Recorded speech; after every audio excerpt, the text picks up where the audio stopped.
Thank you. The producer, Rachel Cohen, and the Disney legend herself, and my friend Idina Menzel. So I'd just like to start, this is the world premiere. This is the first time you're seeing it with an audience. How does it feel? What did it feel like? What are you feeling? It felt better with a big screen and an audience. Yeah, I love the big screen. That was awesome. Yeah. And have all you here witnessing it is amazing. It's so honest and moving. It's just a remarkable achievement. And I'm wondering, how did the film come to be? How did you get from the beginning, A to Z? Ooh, like I said, I just knew we were going to end up there, and I always wanted to be there, play at the Garden. And finally, I saw my touring route. It was going to end up at MSG. And I was just going about my business, and then I just realized one day, I mean, come on, Idina, this is something you've always wanted. Let's capture it. You know, I didn't know we'd make a film. Let's document it properly.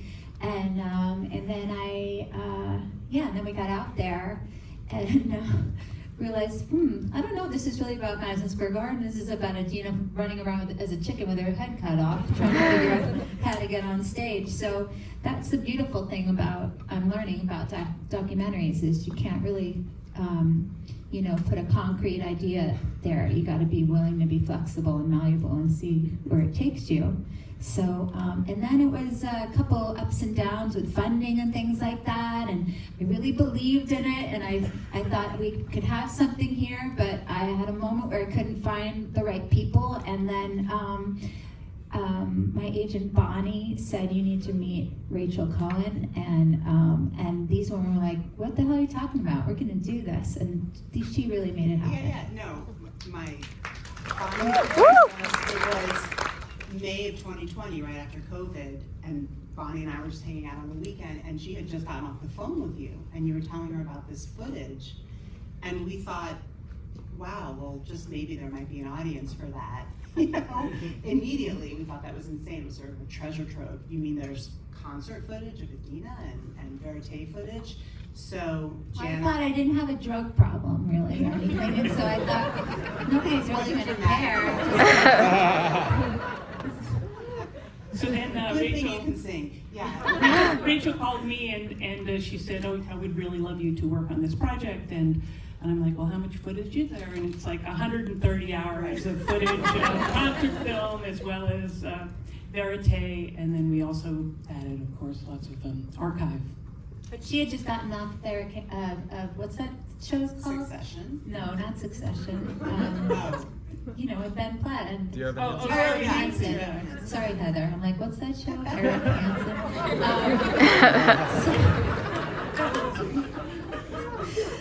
So she understands how to cut for music. She hears the music properly, and I think that's really important. You get very personal in the movie. You literally take us into the room while they're looking at your follicles, and I'm wondering what made you decide to be so open, and do you regret it? No, I don't regret it at all. I didn't know that was gonna happen either, but when you're out there, you figure, well, just get everything that's going on your road to the Garden. And it was just crazy because if you capture, some women know out there, it's all about like what's going on in your body at the time. You could have a really good cycle, good time where the eggs are doing what they're supposed to do and the follicles and your ovaries, or and if there's bad times, but then if there's a good time, you want to capture it at that time. And so all of a sudden they were saying, oh, this might be a good time. I was like, well, I gotta be on stage. And so I said, I'm gonna do it, because I'm very competitive and I don't like to lose. And so we were doing it, and as you know also that you're shooting yourself up and the hormones, and not shooting yourself up, but there's hormones, which is probably why I was crying sometimes and things like that, and just the emotional ride of knowing that I was getting older and that it was probably on the tail end of the time, and so you asked me why? Oh, because for better or for worse, gift or curse, I feel like I'm my best when I'm the most vulnerable, and I feel like as a performer, in order to really connect with your audience the best is when you're raw and you're willing to leave something out there, so I didn't want to be exploitive about it. I thought, That's well, great. Anne and Rachel, my question for you two is, when you signed on to the project, maybe you had an idea of Idina, and I think when you get to know her, there's maybe a little less Disney princess and a little more Long Island, in a good way, in a great way. I didn't realize Jewish American princess. how funny you were. I mean, that was one of the most things I Yeah, totally. I mean, funny, accessible, warm, human, relatable. I mean, just, I did not, I mean, we knew the Disney, we thought, well, we had some sense of a pre-existing relationship with Disney, but yeah, she was a wonderful human to work with beyond. and relatable, of course. And we are all, there's so many women on this project, a lot of working mothers. Yeah. I have to say, one of the most moving moments in the film, I thought, was the Pittsburgh sequence in the Tree of Life Synagogue. And it occurred to me watching this that you were doing this tour in the 2018 midterm elections, crossing America. And so I wondered just what that experience was like, but also I think, there's so much in here about motherhood. How do you talk to your own son about the world right now? How did you talk about the Tree of Life moment, or how do you make sense of what's happening with him? It's funny, it's just, Trish is here, who directed the Tree of Life documentary that I wrote a song for recently, and it's all just coming full circle. It's coincidental, that's all happening at the same time. You should see it. She made a beautiful documentary about that. But what was your question? How do I talk How do you about... talk to your son about the world and explain it to him? Well, having a child who's of mixed race is also quite a daunting task for me.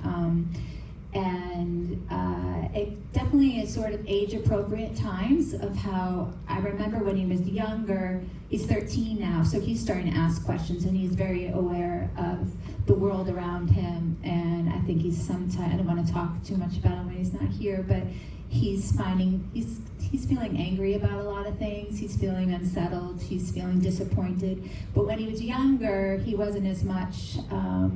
When something would happen like that, like a shooting or something, you're never sure how much, when is the right time to discuss hate with your child.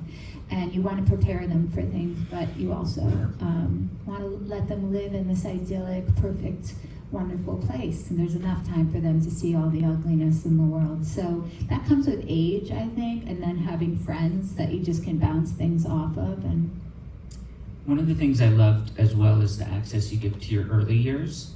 And I just want to thank you, Anne, for the footage of Idina holding the limbo stick. It's already I'm iconic. hoping you're going to ask me what my favorite part was. I'm hoping you will tell us, so not just your favorite part, but the footage that you got to use, and is there stuff that you loved that didn't make it into the film? Oh yeah, the first cut was 11 hours long. So there's a lot to cut out. We want that there was version. a lot of making mistakes, and you remember when the mic stopped working?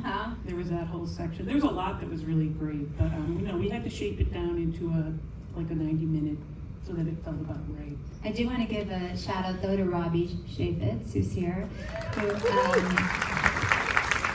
has followed, well, also there's Rich Mercurio, who's our drummer. I don't know if he's still here. Okay.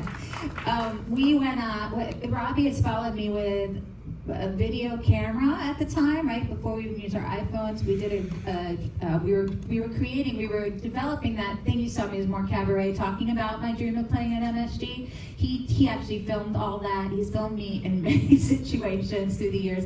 And actually Rich and Robbie and I were all on a trip to Provincetown once, and I was developing all this material. So we had so much stuff in Robbie's laptop. How he found it all, I don't know. And it was also, you were the one that found me doing the limbo stick.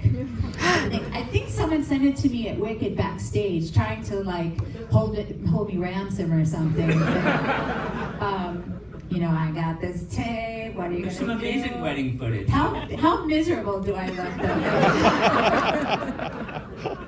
though? Was it strange to physically go back to where you grew up and to go back to those venues? What was that experience like? Yeah, I mean, I want to apologize to my dad and my mom, who's who's in Colorado, is going to come to this thing next week in LA, so that we traded. But they hate that I bring that up because it makes them feel like shitty parents. But it's just good shtick, Dad. And it's just the way it is. It was that one part though when I said, well, it all comes back to now that I can't trust anything in my life. I'm sorry, I'm beating it like a dead horse, but it is true. It did happen. And also, the film's really honest about the challenge of balancing career and marriage and parenthood. And I feel like you do it on steroids a little bit. It's just an extreme version. But I just wonder, when you see it on screen, because you live it, but when you get to look at it, what does it feel more impossible or less impossible, or how do you navigate all of that, and how does it feel to see you navigate? I mean, that moment with the Halloween where you're like carving out this time. Yeah.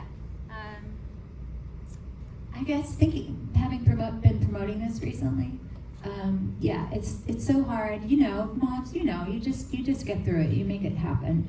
And it doesn't necessarily have to be you getting on a stage. You can just be doing whatever your stage is. But I do look at it and feel really proud, because I hope that Walker, if he sees this or just his life experience, he sees a woman who can love him and be there for him, but also chooses her passion and her work, and that's powerful, and that he finds that inspiring and attractive. Whatever he chooses to be with in his life. So that's kind of what I take away from it. I say, all that guilt I feel, I'm hopefully, if it's a man or a woman he brings home one day, I'm going to like them, because I'll approve of them for being with my child, because they're really cool and they have good self-worth and belief in themselves. And so, was there stuff on the cutting room floor that you wish you could have included, or?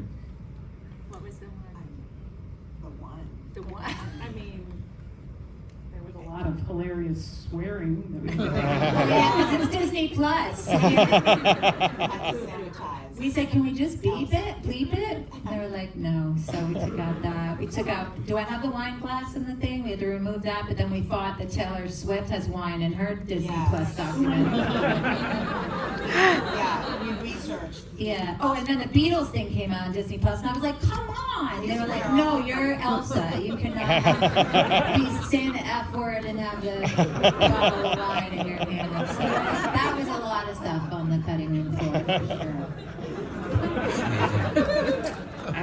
I'd love to talk about that period in the movie you talk about after Rent, before Wicked, when it felt like things had really fallen away, because it is, you watch that and you see your career, it is a wild ride. And so when you think back to that moment, for people who might be in that space of how do you get up, how do you get out, what do you remember from that time, or what words of wisdom would you tell that version of yourself who's stuck or waiting? Well, it wasn't actually, it was different than stuck. It was like, because I always just keep going. So what I would say is, well, first of all, you never know when it's going to happen. That's the thing. A lot of young people have success when early and they don't realize it, and then it can easily go away.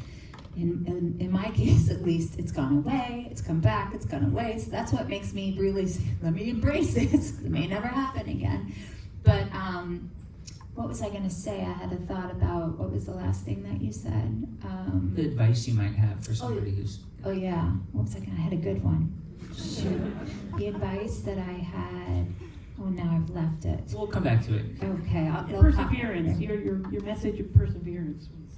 But Yeah, it's for really you good. two. Okay. What do you hope when people are watching this that they take away from it, or that it makes them think about or makes them feel? You can be the most incredible singer, an amazing actress, have such talent, and you're still going to struggle. And I think that, that makes Idina incredibly relatable. I remembered now. Great. I found that when I'm at my lowest, you know how we tend to wrap ourselves up in the bed and we don't get up, or we just don't want to. I easily can go, I'm not doing this anymore, and I go away from it and I stop singing or stop auditioning or whatever. And I found that the times that it gets me out of it are when I have forced myself. So like there was a Joe's Pub gig that I did. I was going through some personal stuff, and I said, I'm just going to get back to songwriting and get myself on a stage and just start singing, because that energy, putting myself out there, started to make other things happen. And I found that is the thing. So to just keep doing what you love on any stage, being creative and putting that energy out there, then attracts things to you. You also are such an original. I mean, and you talk about doing original work. That's so important to you. And so I think when you are not waiting for somebody, but you're making something new, that What do you do in between your plays when you're having a little... Survivor, Bachelor, Bachelorette, Bachelor in Paradise? of course, Housewives. I want to add that actually a revelation for me, besides Idina's just general awesome character and pleasure to work with, was the original music. That I didn't know that she was such a talented songwriter. And actually, the songs that I most love in the film are the originals, and also the cover of "I'm Not With You," which I just feel should be a massive single. But that was really just a great discovery for me, for her original work. And to get the access to the backstage, like when you're calling your son and we go do 2 songs with Josh, I'll be right back. We don't get access to that usually. So that was really... that's what's on the cutting floor, a lot more of Walker. He was going to end up upstaging me in the movie. It was going to be like, Walker, which way to the stage? And also to, Step over mommy. to protect his, his privacy. So we're almost out of time. I have one last question, which you ask in the film. I'm just wondering, are you able to take it in? Did you take it in? Have you taken it in? Just now, I think I squeezed Aaron's hand, so it's like numb right now. But yeah, it's really hard to watch. And it feels being very self-absorbed to make a movie about yourself. So that's sort of the weirdness for me, because you want to capture something, but then I did want to put it out and have you guys see it. It's always that dichotomy of, I think, what I do for a living in the first place is wanting the audience, but then being afraid what everyone's going to think. Yeah, I'm totally taking it in. Thank you so much. You did such a beautiful job. The way that you took us in and out of songs, and the way we could see the layers of what songs meant in my life in so many different ways. That it's not so linear the way that you edit it. It is everything to me. And yeah, I was able to take it in. I actually thought I was kind of cute and funny sometimes. I had a decent voice, so that's all I can say. I think people are going to be very moved by this. I watched it yesterday on my couch and I was crying. So yeah, I think a lot of people are going to have that. It's a really... I don't think I need to just do a little... a little more drama. No, it's good. It's a great achievement. Congratulations to you all.